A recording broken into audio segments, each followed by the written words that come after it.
एक शख्स कई बरसों से गोश्त बेचता रहा। बरसों की मेहनत के बाद उसने 3000 सिक्के जमा किए और अपने देश की ओर रवाना हुआ। कई दिनों के सफर के बाद वो एक रेगिस्तान से गुजर रहा था कि अचानक उसकी नजर एक अंधे भिखारी पर पड़ी जो एक पेड़ के नीचे बैठा ऊंची आवाज में पुकार रहा था। दुनिया ने मुझसे सब कुछ छीन लिया, यहाँ तक कि मेरी आंखों की रोशनी भी चली गई। काश एक बार फिर मेरे हाथों में रुपयों की थैली आ जाए। भिखारी बार बार यही शब्द दोहरा रहा था। व्यापारी उसके करीब गया और पूछा, तुम जमाने से इतने परेशान क्यों हो? भिखारी ने आह भरते हुए कहा, मैं भी कभी एक बड़ा व्यापारी था।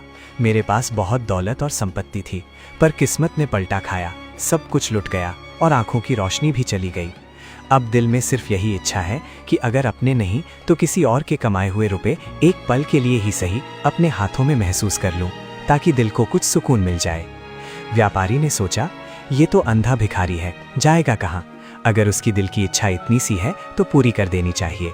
उसने अपनी थैली भिखारी के हाथ में देते हुए कहा, लो, एक पल के लिए तुम्हारी इच्छा पूरी हो जाए। भिखारी ने खुशी खुशी थैली ली और शुक्रिया कहा। कुछ देर बाद व्यापारी ने कहा, अब मेरी थैली वापस कर दो, मुझे देर हो रही है। भिखारी ने हैरानी से कहा, थैली? कौन सी थैली? मैंने तो कोई थैली नहीं ली। व्यापारी घबराया और बोला, मजाक मत करो, थैली वापस कर दो। भिखारी ने जवाब दिया, मैंने तमाम उम्र भीख मांगकर पैसा जोड़ा है। तुम कहाँ से बदबक डाकू आ गए जो मेरी सारी जिंदगी की कमाई इतनी आसानी से छीन लेना चाहते हो? ये सुनकर व्यापारी का सब्र जवाब दे गया। दोनों के बीच झगड़ा शुरू हो गया। हाथापाई हो रही थी कि तभी एक दरवेश वहां से गुजर रहे थे।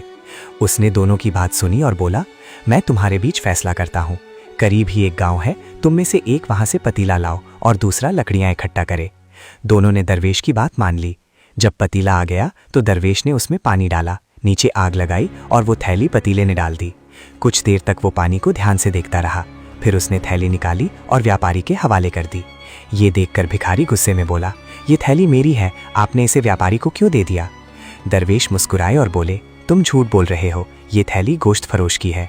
देखो, गर्म पानी की सतह पर गोश्त की चर्बी के जर्रात तैर रहे हैं।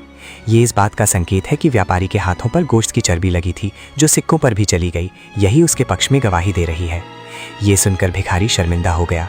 व्यापारी ने दरवेश का धन्यवाद किया और इत्मीनान के साथ अपने सफर पर निकल पड़ा।